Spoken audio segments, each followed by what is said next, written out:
Hey everyone, One Big Boss here. As you can tell by the title of the video you clicked on, we're talking the TMNT, but more specifically, The Last Ronin. And the fact of it is, this highly anticipated R-rated movie has been canceled. Why?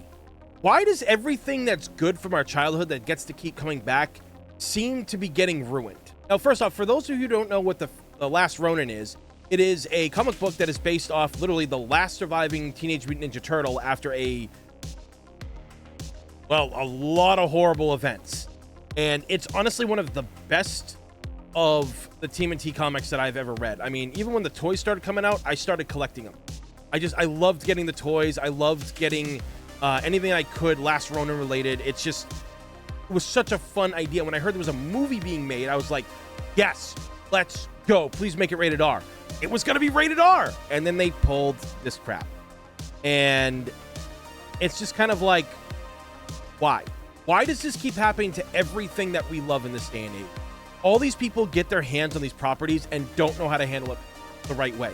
Because essentially they're making this thing for kids. It's all about kids. It's not about the adults that have been here that made these companies what they are now, or these IPs, right? We'll go into those properties a little bit and how I can connect that. But let's read this article right here where it tells us exactly what's going on. This is something that for me is just... it upsets me. So here we have it right here from Discussing Film. They usually report on things really well. Like, they're one of those sites that I actually trust a lot. Okay, the live-action Teenage Mutant Ninja Turtles, The Last Ronin movie is no longer happening. The person that was the director of Nobody was in talks to direct this film. So let's check out right here. Up. So, okay. Veteran producer behind the Fast and Furious franchise is in negotiations to take on the job to restart the TMNT as a live-action film franchise for Paramount Pictures. Toby Asher, who works with Moritz at their original films banner, will also act as producer. The move occurs as the Skydance-owned studio is taking a magnifying glass to the slate and existing IPs. As opposite to some other titles, namely Transformers or G.I. Joe, Paramount fully owns the TMNT brand, having picked it up from co-creator Peter Laird in 2009, and it's seeking to unlock its full potential. I hate when creators have to give up the things that they create. Creative control. I hate that. I hate that is what it is, right? I don't think that... I think it should be a law that if they go and work with somebody, they should have creative control still, because as the creators, they know more than big CEO executives who don't know anything about the franchises. There hasn't been a live-action or live-action CGI animation hybrid feature since the mid-2010s when Teenage Mutant Ninja Turtles Out of the Shadows bombed at the box office, stopping the film franchise in its tracks. Studio pivoted to animation and instead made Teenage Mutant Ninja Turtles Mutant Mayhem, released in 2023 to great critical acclaim. And it was! I actually really liked it. When I started at first, I wasn't really like, because they were kind of like preteens, it seemed, you know? Because, to be honest, the TMNT have never really acted like a lot of teenagers, I think, in a lot of ways, because they've always been voiced by adults, and I think that kind of made them seem older than them being teenagers. So, I think it was a great way that they went and did it. But there was also some other stuff along the way, and we're going to read that. New Paramount has already been shaking up TMNT and its TV media division, and recently put Tales of the TMNT, a spin-off of Mutant Mayhem, down the sewer, shutting down the series in the middle of its productions earlier this fall. Not the vision that the owners wanted, was the reason given those working on the show. Showrunner Christopher Yost confirmed the cancellation on Threads, saying, "The upcoming episodes of Tales of the Teenage Mutant Ninja Turtles will sadly be the last. Luckily, they're our best episodes yet." This is the guy I also believe that worked on Avengers Earth's Mightiest Heroes back in the day, which is probably one of the best, if not the best, Marvel property that people did not watch. It took years for it to gain its audience, so it was pretty good when it came out, but, you know, he was on that, and that show is absolutely... And here is where we get to this part. At the same time, The Last Ronin, another TMNT live-action hybrid CGI project that was in development, has been put back in the pizza box, according to sources. That project was being developed as an R-rated feature and had Nobody filmmaker, I can't pronounce it, in talks to direct. But the name regime wasn't keen on having the first non-animated movie in 10 years be a bloody adult skewing story. One insider says the studio wants to leave the door open in the possible future to revisit it down the road. Bullshit. The sequel to Mutant Mayhem, being produced by Seth Rogen, Evan Goldberg, and directed by Jeff Rowe, is still set for a 2027 release, which is good, you know, because that's good. And then this part right here, when I read it earlier, this killed me. Multiple sources say Paramount wants to Sonicify the TMNT franchise. Sonic the Hedgehog is a 3-movie accounting hit franchise for Paramount that is based on the popular Sega video game. The movies are live-action / hybrids and play very well to all ages. 4-quadrant crowd and have become a $1 billion+ franchise for the studio. They happen to produced by Moore. If you want Sonic, you go to the guy who did Sonic, said one. Why? Why would I want Sonic stuff? You know, as they're saying, it's like, yeah, it worked for Sonic how they did it, but I don't think so for the TMNT. So this is my problem with a lot of stuff that we have in this day and age, where a lot of the things that we truly love that keep coming back are not seen as for adults or the old school fans, the fans that essentially built what this is. And that's the thing that always kind of bothered me a lot, because Power Rangers has been the same way. Power Rangers is still aimed at children. And I'm like, you think that much like TMNT, Power Rangers is just for kids? Tell me.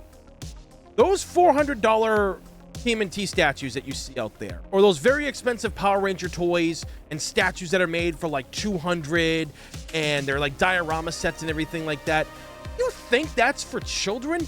No, because the developers and the people that are running those things understand, hey, adults still do like these things.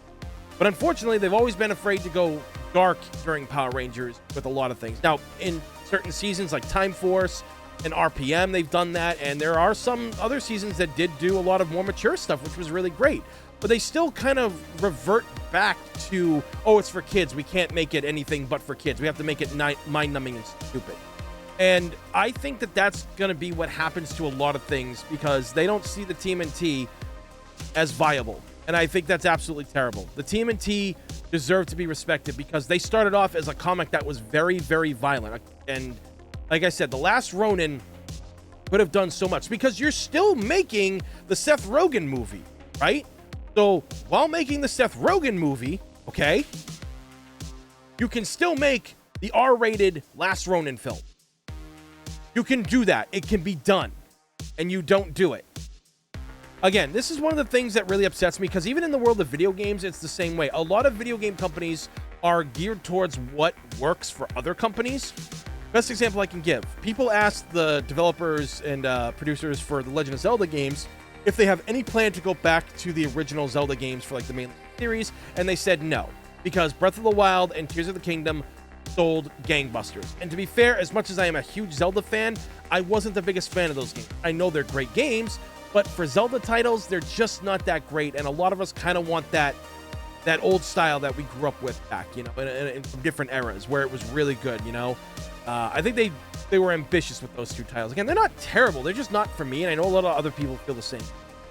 But ultimately, if we don't get these products in the hand of people who know what they're doing, we're going to get sloppy. Yes, Sonic the Hedgehog has worked as a franchise. It has. But is it going to work for the TMNT? I don't know. I don't think that it will. And it's kind of nerve-wracking. You know, because there's people out there that would love to get the chance to work on films like this, and they never will, because they have the right ideas. Which is why me and my friends over at the Residents of Evil, that's why we made Resurrection, The Keeper's Diary. Because we're fans of Resident Evil, and Hollywood can't do anything with Resident Evil.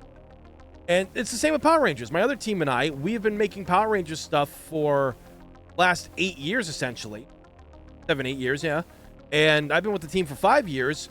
We've been making some magic. We've made some pretty dark Power Ranger episodes that people love, because they make the dark stuff anymore. So it's up to the fans. And it's like I always say, fans do it better, because they're not motivated by making money or egos. They want to make something from their childhood for the people that grew up with it, and it still be shown to children.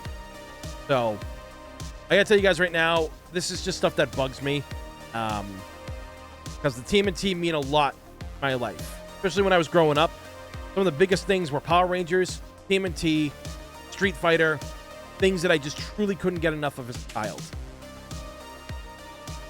And it's just sad that we see a lot of that stuff we love get ruined. Nobody has the chance to work on it who are really passionate about it. But anyway, you guys have heard my 2 cents. Let me know what you think down in the comments below. Let me know if you like the TMNT. Are you as upset about I am? Are you looking forward to what Paramount is doing in the future? Let me know.